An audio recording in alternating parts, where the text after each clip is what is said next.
Welcome to the OA Light a Candle Meeting podcast. Visit our website at oalaig.org, where you will find several speaker feeds with over 400 speaker files, forms for ordering CDs for these speakers, and a place to donate to keep this special service active. I would now like to introduce our speaker for tonight, Linda. Welcome.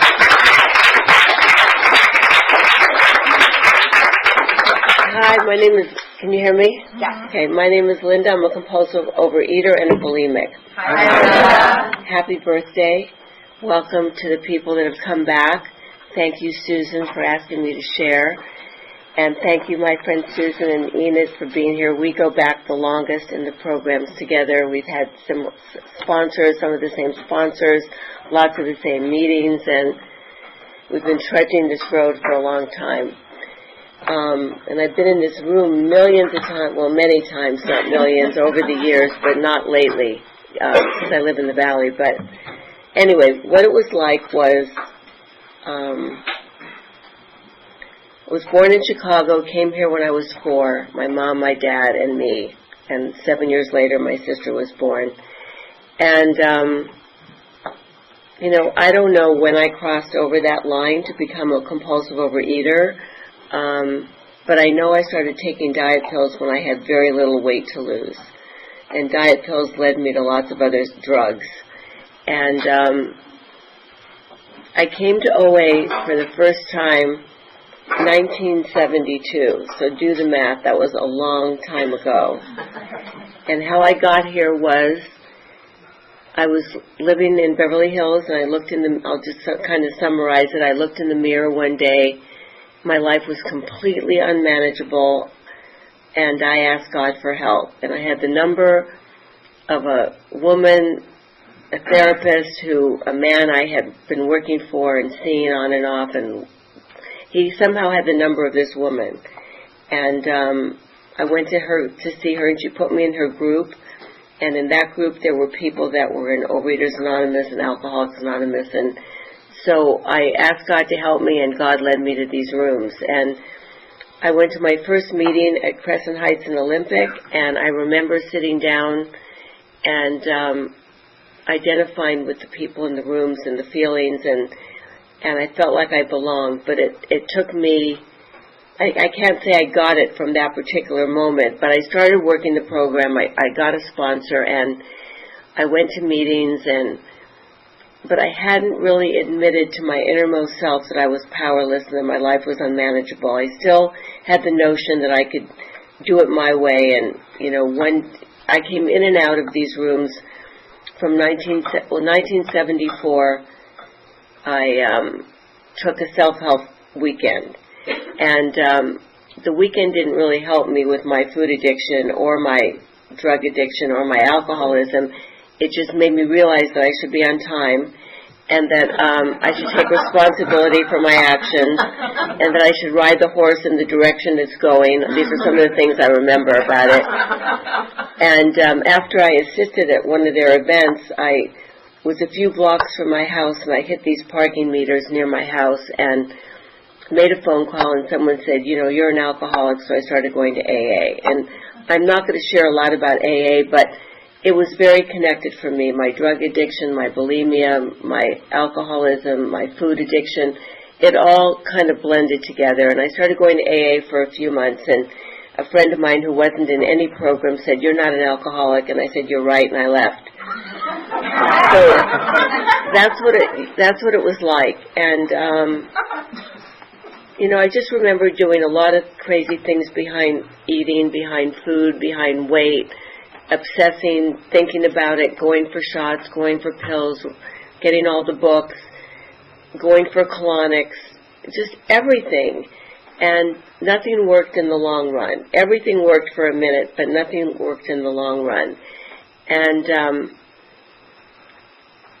I came back to AA, and I got a sponsor who understood bulimia and overeating and alcoholism mixed together, because that was my story. It just one led to the other, and it was a vicious circle, and I did all of it.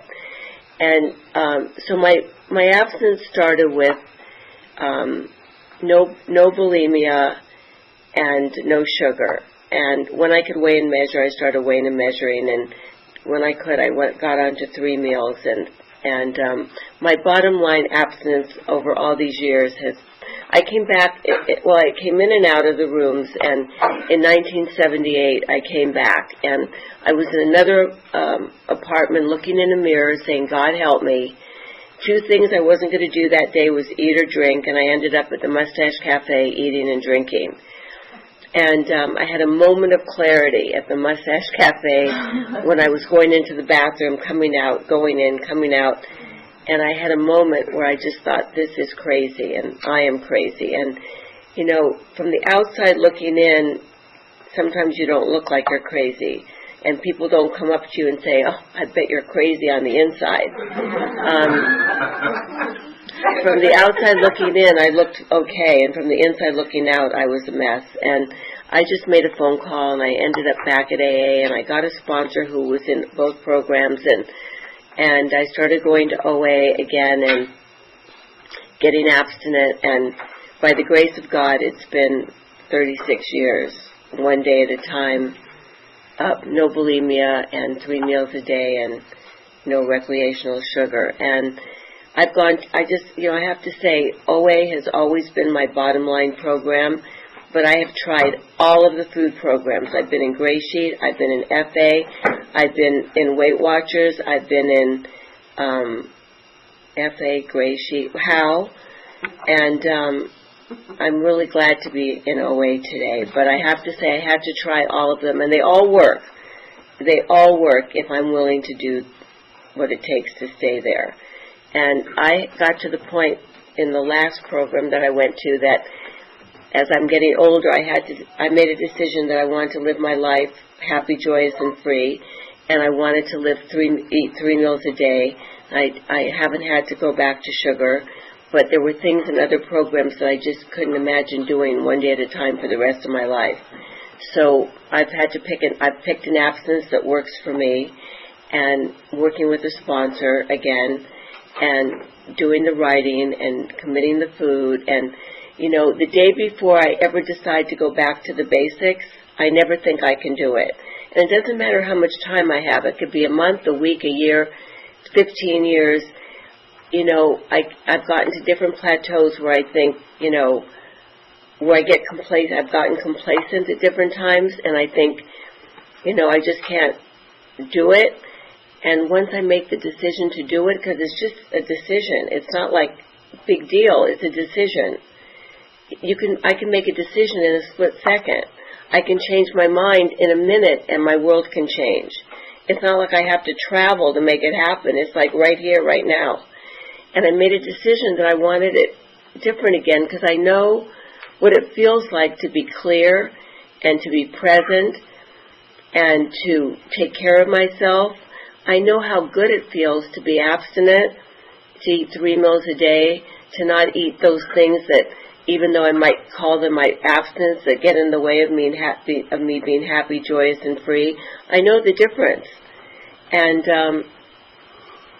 it just takes making that decision to ask for help and to let someone know my secrets and to do it differently. And it's not that big a deal. It feels like a really big deal until I make that decision. And, you know, in the process of being abstinent and in the years I've been here, it's, you know, life happens to all of us. I mean, lose jobs, get jobs, meet relationships, lose relationships. Lots of stuff.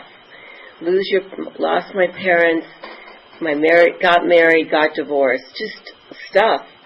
But I haven't had to go through any of it alone, and I've been able to, people have been there for me in all the ways that if I'm willing to reach out and ask for help, people are there for me. And if I'm not willing, people can't read my mind. But one of my biggest fears was when it was just my mother, my sister, and myself, and my dad, and we didn't have any other relatives here. Everyone was in Chicago, and my biggest fear was going through losing a parent and having to go through it alone. And the people that showed up for me were the people in these rooms. They were the pallbearers at the funerals. They helped me get through everything I needed to get through. I didn't have to go through any of it alone. And I got married kind of late in life, in my late 40s, and I didn't have to go through that alone. And when I got divorced, I didn't have to go through that alone. And I didn't have to use food. I didn't have to use drugs. I didn't have to use alcohol. I didn't have to ever go back to the way it used to be. And, in my, I don't remember, let's see, the steps, I'll just go through them for a minute. The first step is it took me a while to admit that I was powerless over drugs, food, and alcohol, and that my life was unmanageable. And the second step says we come to believe there's a power greater than myself. And for anyone that's new, this room is a power greater than myself. My sponsor is a power greater than myself. The book is a power greater than myself. So I began to believe there was a power greater than myself that I could turn to for help. The third step says we turn our life and our will over. And I used to think that, I used to run, if I wanted anything out of life, I just believed I could make it happen in my will. I didn't care, just get out of my way, I'm coming through and this is what I want. And my will took over. And the third step says we turn our will and our life over, which to me means we take the action, whether it's for looking for, work or for anything, we take the action to ask for help, to get abstinent, to make changes, and we leave the results to God, And the fourth step says we're as sick as our secrets, and I write down my secrets and I tell them to somebody. And this is, a process that's not in one day, 1 week, 1 month, 1 year. It's over a period of time. And so over the period of years, I've written inventories and I've turned it over and I've asked God to help me with my defects of character, my self-centeredness, my fears, my selfishness, all of that. I've asked for help to find a better way to live in the solution. And before I got abstinent, there was no solution. Everything was the problem. Drama, my life was either really high or really low. There was no living in the middle. And everything was thinking about the problem, talking about the problem, discussing the problem, and finding people that would listen to the problem. And today it's about, having a problem and getting into the solution. And there is a lot of solution in these rooms, in the book, in the steps. And so over the years, I've gotten in touch with a lot of my defects of character, and I've learned how to make amends, and I've learned how to, I've always prayed. Every morning I get on my knees, and I've done that since the beginning. I just say, Dear God, please keep me clean and sober and abstinent, and every night I thank God. And I've been meditating a little bit again, sitting still for a few minutes, and I used to meditate by jogging and talking to the trees or whatever, but I haven't always meditated, but today I'm meditating again. And the 12 steps says we carry the message and we participate in our recovery, and we're of service. And I'll just share that, I can't remember, 1986. 1986, I had sobriety and I had abstinence, and I didn't like my job situation, and I went to see Chuck C., and in those days anyone could see him. You didn't have to be special, you just had to go. And he lived in Laguna, and his house overlooked the ocean, and he said if the ocean was scotch, there would never be enough. And I could totally identify with that, because there was never enough attention, never enough strokes, never enough money, never enough anything to fill up the hole inside. And so I started to talk to him about the work situation, because I wasn't happy at work. And, he said, you go to work for fun and for free. And, I used to go to work just for a paycheck, not for fun and for free. And it was more like being of service, doing a good job, showing up, being accountable. So I started praying that I wish I could find something where I could be of service, do a good job, be accountable. And it really didn't take that long. It was within a very short amount of time, I went out to buy tennis shoes one day, ran into somebody, told me I should call his wife, called her. She had found something that, she thought I could sell. I thought I'd try it, and that was 29 years ago. And I've been doing it ever since, one day at a time, and I found a business for me where I could be of service, where I could be self-supporting. I've always been self-supporting, but where I could be self-supporting and I could be accountable, I could do a good job, and some days I make a little and some days I make a lot, and it's not always about what I make, it's just about how I am out there in the world. And all of that I learned here because I'm a compulsive overeater. And I'm so grateful that I found these rooms and that I found a solution for me. And this certainly isn't for everybody. If it was, these rooms you wouldn't even be able to get through the door. This is for people who want it, not just for people who need it. And I'm just grateful that I've wanted it, that I've kept coming back, that I've been willing to show up, that I am willing to ask for help, that I am willing to do the work. And when I'm not willing, that I act as if. Because one thing I've learned is, God, it's only 6 o'clock. One thing I've learned is to take millions of contrary actions. Millions. Like, I get up in the morning and I definitely don't want to go to work out this morning. There's no way I feel like going. But I go anyway. Do I want to go? No. But I do it. After I do it, I'm happy. The same with sometimes going to a meeting. I don't always want to go, but after I go, I'm happy. Sometimes I don't want to pick up the phone and be of service, but after I do it, I'm grateful that I'm willing to do it. And all of that I've learned in these rooms. I came to these rooms and I did not want to be of service. I felt like my parents needed a lot of service. They needed me to take care of them in many ways, and I was exhausted from that, or burnt out, or something, and I decided that I wasn't going to be of service. And I came to these rooms and I learned how to take contrary actions, and that's just acting as if and doing it anyway, in spite of the way I think and in spite of the way I feel. And that has changed my life. There were many times when I started my business or going on an appointment where I would think, I can't do this. My first thought is, I don't want to do it, I can't do it, or I won't do it. That's my first thought.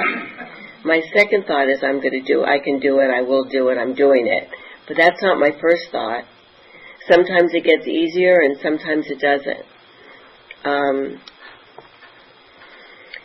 So I don't know, it's just been quite a journey. It really has. It's like, when I think about the way it used to be and how unmanageable my life was, and how thinking about food took up so much time and energy, and worrying about my weight, and it's just not like that today.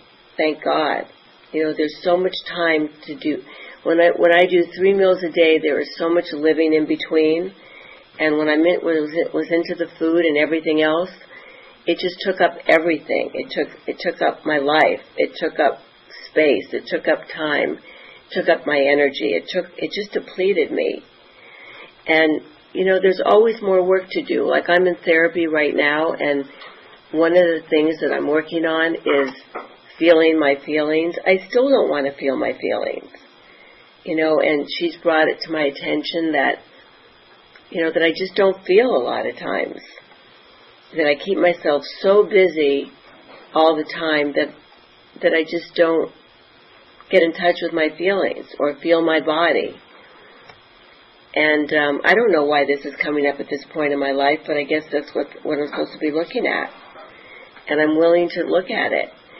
I had something happen yesterday where someone got in touch with me that took me out when I was 20. It was quite a while ago. And we had lunch, and he's happily married, and he's been married for 35 years, and my mother and sister always told me, how could you have not, this was such a great guy, and he is a great guy, but my head wasn't into that when I met him all those years ago, and I was thinking about that. It's just like, we get to where we get to when we get there. Who knows what God has in store? I'm willing to be open to the possibilities of whatever, And today I want God's will for me, not my will for me. And I'm willing to do whatever it takes to be open and to be honest and to be real. And a lot of people have fallen by the wayside. I mean, I do not have a lot of people in my life today that, that aren't supposed to be there.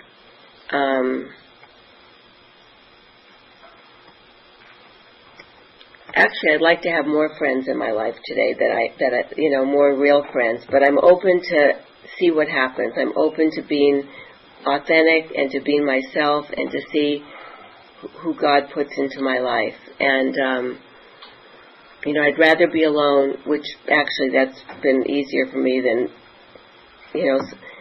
I like being alone in a lot of ways, but I'd rather be alone than be with the people that aren't supposed to be in my life. So, I don't know. We'll see what God has in store, but I just know if I was into the food, I would not have the job I have today, would not have the house I have today, I would not have the people in my life that I do have today, I would not have the clarity that I have today, I would not be able to look in the mirror that I looked in years ago and couldn't see myself, I would not be able to look in that mirror and like the person that's looking back at me today, and all of that has to do with being abstinent and being present and working the steps and being of service to the best of my ability. So I'm going to open it up for sharing, for if anyone has any questions. Thank you.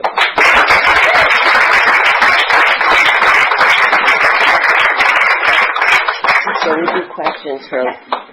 She asked what nugget, being around for a while, she's asked me to share what nuggets, and the nuggets I can share is just to get a sponsor and to do what they say and to take direction and to go to meetings and to be of service and to tell someone your secrets and be willing and ask God for help to let go of the things that stand in your way of being happy and that's what I would share. She asked how I maintain a connection with God on a daily basis, and the way I maintain a connection is I get on my knees every single morning, no matter where I'm at, who I'm with, what I'm doing. I get on my knees and I ask God to keep me clean and sober and abstinent. Every night I thank God. And in the early days and even now, if I'm having a problem during the day, especially in the early days when I was getting abstinent, I would make a lot of phone calls, I would ask questions, I would go into a bathroom stall and ask God for help, I would pray. That's how I maintain a connection. She asked, after being in a lot of food programs, how I would define my abstinence. And basically I define my abstinence as 3 meals a day, no sugar, for the most part, no white flour, and when I'm home, I weigh and measure to the best of my ability the protein, but not everything all the time. But I came to, it's been a while since I've been doing this, and I know what works for me and what doesn't, but I'm willing to talk to someone about asking. I still will ask questions, what do you think about this, or what do you think about that, and if it's not working for me, I'll let it go. She asked for me to share about some of the amends I made that have made a big difference in my recovery. I can tell you about a couple of the amends, and one was I was really nasty to a girlfriend of mine's boyfriend years ago. I can't remember exactly in what way, but I just remember writing him a letter and expecting a response right away, and I think maybe 3 years later he responded to that because maybe he was looking at his own stuff. I don't know. But what I've learned about the amends is that it's for me to feel better and not about the other person responding. And I learned how to be a living amends to my parents because they got to see me give away furniture and act crazy when I was into my disease.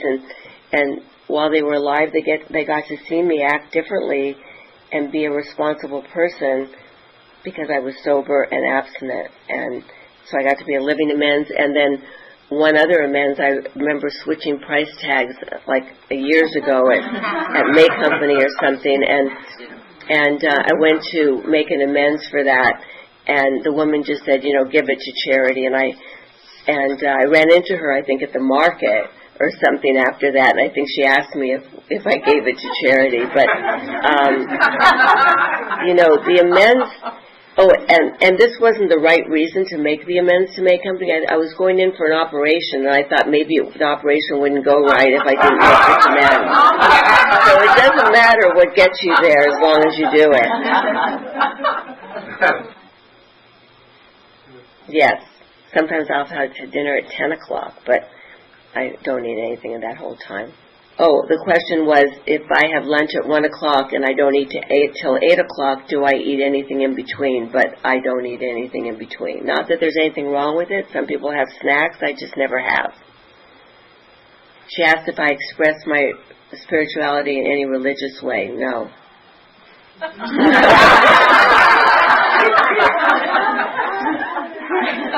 She asked if I could talk about my experience working the 6th and 7th step, which is the character defect steps. I'm actually working on them now.